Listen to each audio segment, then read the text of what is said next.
Well, of course, my pride's on the line because obviously, if this show doesn't do well, then it's like, oh, he's just you know a YouTuber. Mr. Beast is the God Emperor of YouTube, but he doesn't want to be just a YouTuber anymore. Why has YouTube become too small for him? As of February 2026, there were 343 million US citizens, but 467 million MrBeast subscribers. If MrBeast's YouTube channel was a country, it would be the third biggest one by population. His scale on YouTube is stratospheric. More than 100 billion views, hundreds of millions in giveaways, and tens of millions per year from YouTube revenue alone. But he just couldn't stop there. So he built a burger chain, a chocolate brand, a kid's lunchbox, toys, a theme park, then raised $450 million at a $5 billion valuation, tried to buy TikTok, and acquired Step, a neobank for Gen Z. I just got out of a meeting with a bunch of billionaires. TikTok, we mean business. This is my lawyer right here. We have an offer ready for you. We want to buy the platform. America deserves TikTok. Give me a seat at the table. Let me save this platform, TikTok. It's clear. With Beast Industries, his conglomerate uniting his empire, Mr. Beast now wants to be bigger than YouTube. But why? Is he burned out? Has he become greedy? Or megalomaniac? The answer is deeper than that, and it may explain why YouTube's biggest creators are quietly preparing for a future beyond the platform. Jimmy Donaldson started as an awkward teenager with an insane drive to make it big on YouTube, recording Minecraft videos in his bedroom, doing hardcore endurance stunts like counting to 100,000 or reading the longest word in English, which has 190,000 characters. Jimmy was fanatical about YouTube and he'd stop at nothing to succeed. Hide me in 10 years. I'm going to schedule upload this video 10 years in the future. So you're going to see this in 2025. It's 2015 for me right now. Dude, if I don't have 1 million subscribers when you see this video, my entire life has been a failure. I hope I have 1 million subs. I better have 1 million subscribers when you guys see this. After a long phase of random videos, he found his flywheel with his first giveaway challenge, giving a random homeless man $10,000. The video got millions of views and showed Jimmy he had just discovered a golden format. Giving away money was viral. He was going to obsess over that formula until he hit his goal, like a freaking kamikaze. I was so obsessed. I'm telling you, it is unhealthy how there's not a single person on the planet that's been more obsessed that same time span as me, because it's physically impossible. Yeah. Almost every hour of the day. That's what I was doing. In math class, in English class, in any time of the day, I was thinking about YouTube nonstop the last 10 years. And his obsession paid off. After 10 years of hard work, he finally became the biggest YouTuber on the planet. Jimmy was not even 30 and had achieved his dream. With YouTube ad revenues estimated between $50 million and $80 million annually, he was making bank. It was finally time to chill and enjoy his new situation. Right? Wrong. Something was pushing him to expand, something he couldn't ignore. We have to expand. Banking app, chocolate bars, ghost kitchens. Wait, what? How does a guy who started counting to 100,000 in his bedroom end up acquiring a fintech company? Jimmy started expanding first with Beast Burgers in 2020. It was a virtual restaurant concept with Mr. Beast as the brand face and a licensing deal with a ghost kitchen company. While the launch was huge, customer complaints soon started pouring online about wrong orders, cold food, and moldy cheese. In 2023, Mr. Beast sued virtual dining concepts for $100 million over quality control. The lesson was costly, but Jimmy was undeterred. He was going to expand. So he pivoted to chocolate and launched Feastables in 2022. Not because he was a chocolate expert, but because he saw a market opportunity, like the shrewd business mogul the 23-year-old was morphing into. The reason we started with chocolate is obviously, like, in the last 50 years, there hasn't been any like major chocolate company that has spawned up. Like Hershey's, Lindt, Mars, Farro, they're all like 100 years old. And so it's kind of just a sleepy space where they don't really innovate and it's kind of boring and no one really cares. So, it was easy to take over, Feastables turned out to be a massive hit with $250 million in revenue by 2024 and over 80,000 retail locations. Jimmy was now competing with giants like Mars and Hershey. Then came Lunchly, a Lunchables competitor with Logan Paul and KSI. Beast Games on Amazon Prime, $100 million plus production budget, 1,000 contestants, $5 million prize, the largest game show ever made. Beastland, an ephemeral theme park in Saudi Arabia, and a $450 million raise from investors like Chamath Palihapitiya, former Facebook executive, and Tom Lee from cryptocurrency firm Bitmine. That's some pretty massive expansion, huh? Now, our operation is small, but there's a lot of potential for aggressive expansion. And he's not the only one doing this. Marques Brownlee launched Panels, a wallpaper app. Emma Chamberlain's coffee brand does $10 million plus annually. Johnny Harris is pitching New Press, a paid journalism community. These aren't passion projects. They're not side hustles. Every top creator is quietly building something that can survive without YouTube. And to understand why, you need to understand something MrBeast saw before almost anyone else. Here's a number, 2.7 billion. That's how many people use YouTube. Here's another, 390 million. That's roughly how many speak English natively, the original language of almost every MrBeast video. And one more, 467 million. MrBeast's subscriber count as of February 2026. Do the math. He's approaching saturation in the English-speaking market.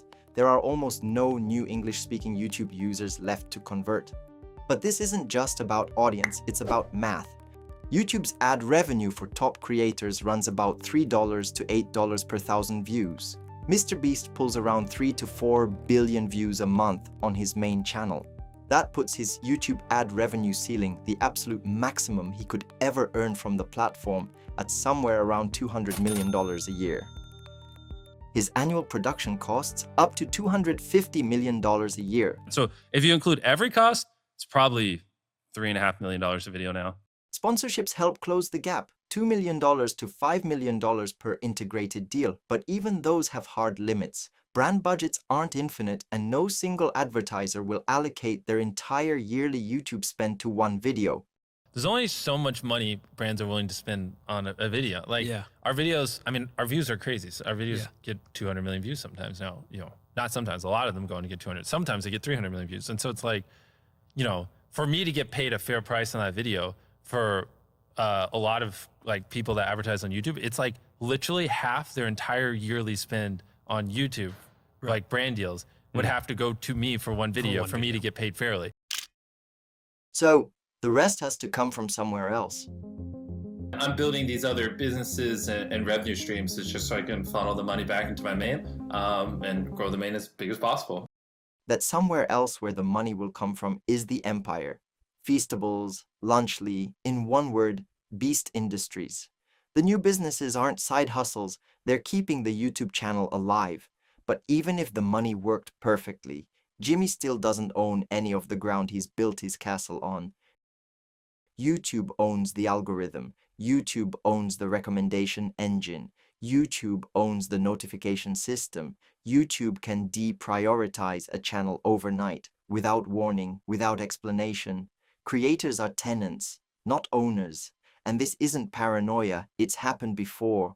In 2018, the adpocalypse, YouTube channels lost 50 to 90% of their ad revenue overnight. In 2023, when YouTube pivoted hard toward shorts, long-form creators saw 20 to 40% view count drops with no recourse.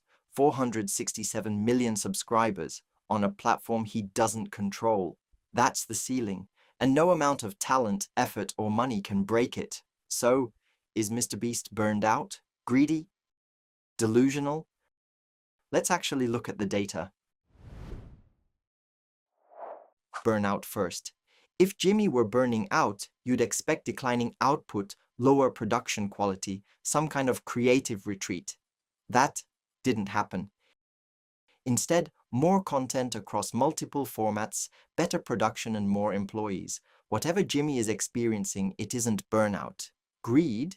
If he were optimizing for profit, you'd see it in the margins.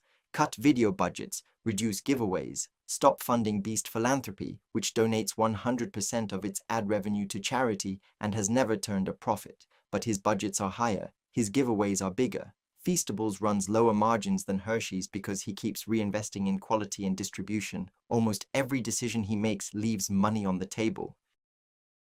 I'm already operating at very razor thin margins and like constantly running out of money and then having to wait for the next YouTube paycheck so I can keep going. That's someone obsessively reinvesting. So, megalomania. Here's a mind-blowing parallel. Walt Disney, 1950s, the most beloved animated films in history. And then he decided to build a theme park. Critics called it absurd. Why does a cartoonist need a theme park? The answer, vertical integration. Own the IP, own the distribution, own the merchandise, own the experience. Disney didn't abandon film. He used film to build the Disney universe. MrBeast is running the exact same playbook. So if it's not burnout, greed, or ego, what is it? It's survival. MrBeast watched Vine die in 2017 and take an entire generation of creators with it. He watched Facebook scale back watch programming and Snapchat pivot to UGC with Spotlight. Platforms are temporary. Brands can be permanent. He decided very early, very deliberately that he was going to build a brand.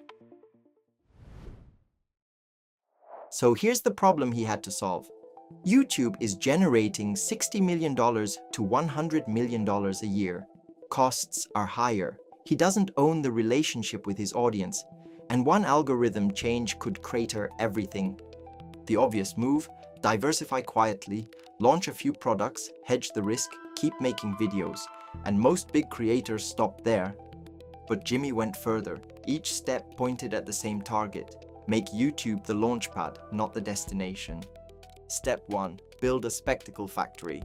MrBeast now runs 250 plus employees, dedicated teams for pre-production, logistics, casting, shoot management, editing, color, sound, VFX, thumbnails. Every video goes through a 3-week pre-production cycle, a 3 to 7 day shoot, a 3-week post-production pass, 5 to 10 title variations before publishing, a B-tested thumbnails, and obsession over their analytics. For example, on one video, they found they'd lost 21 million viewers in the first minute, and shockingly, Jimmy considered that above average. In a leaked internal playbook called How to Succeed in MrBeast Production, Jimmy wrote, "Anytime we do something that no other creator can do, that separates us in their mind and makes our videos more special to them, your goal here is to make the best YouTube videos possible. That's the #1 goal of this production company. It's not to make the best produced videos, not the funniest videos, not the best looking videos. It's to make the best YouTube videos possible." The factory doesn't kill creativity, it funds it. The $3.5 million per video budget only exists because the machine is efficient enough to justify it. Step 2. Own the customer relationship. YouTube knows who your subscribers are, you don't.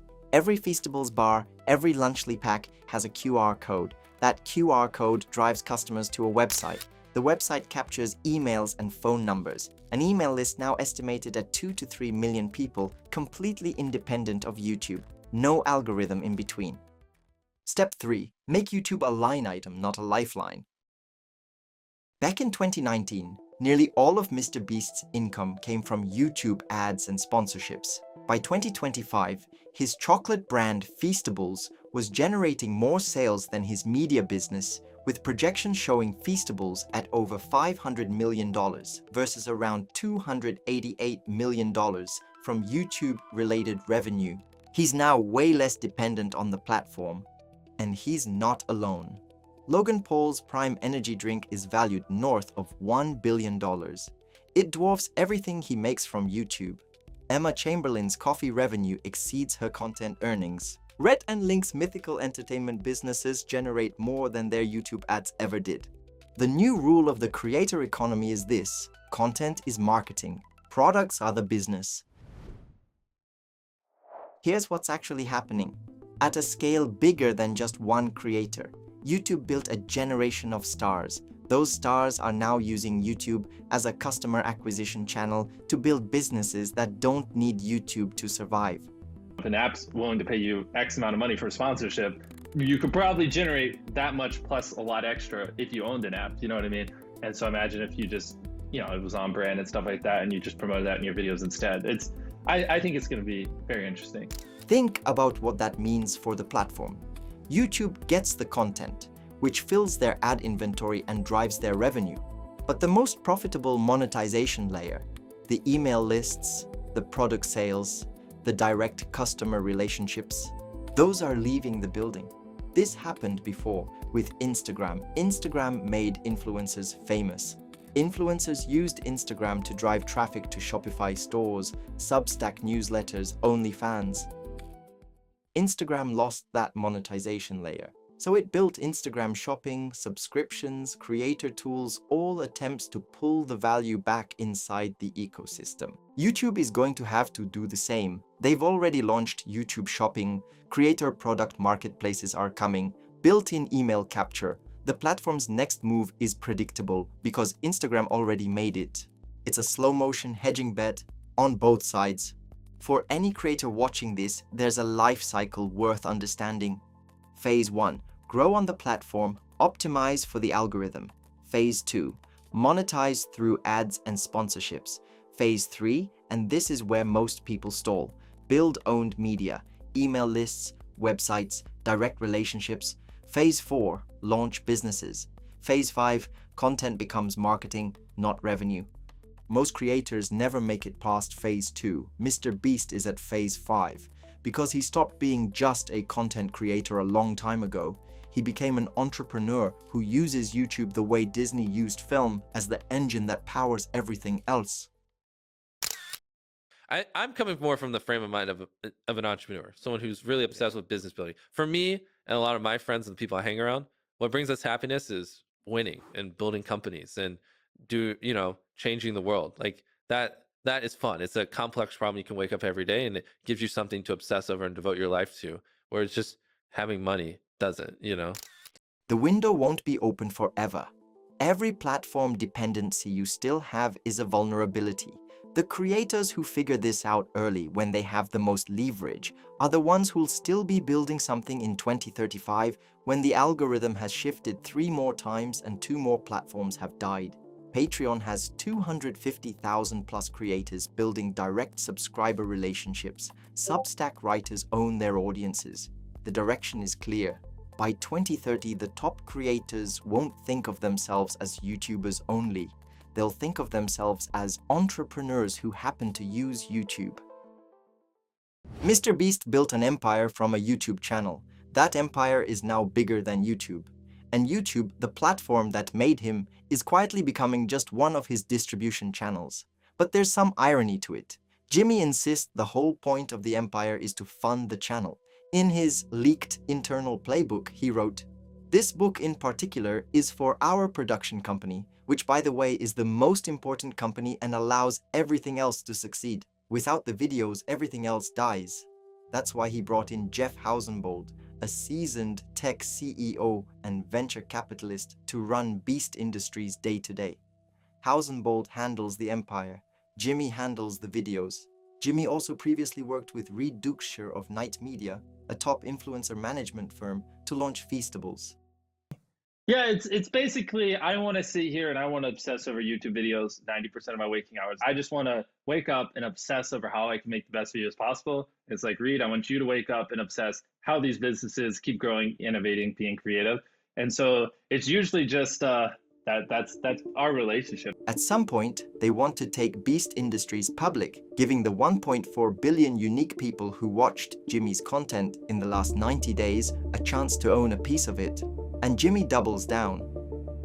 I'm always going to be a YouTuber first. I love this platform. This platform is what made me who I am, and this is my number one focus, and it always will be. Because at the end of the day, like, anything behind a paywall just will never be as big as something free like YouTube. Like, I hope to keep our viewership growing, and I'm all in on YouTube. So, like, there's the YouTube. everything else below it. And nothing else will ever be more important to me than YouTube. So Like, because that's what got me here, and I'm not letting up now. I'm all in. I don't even care if the platform starts dying. I'm a YouTuber till death. Maybe, but the math tells a different story. In 2019, YouTube was 80% of his income. Today, it's 20%. The platform that made him is now a line item in a $5 billion empire. He's still obsessed with YouTube. He just stopped depending on it. So here's the real question. For every creator building on someone else's platform right now, are you still a tenant? Or are you finally building something you own?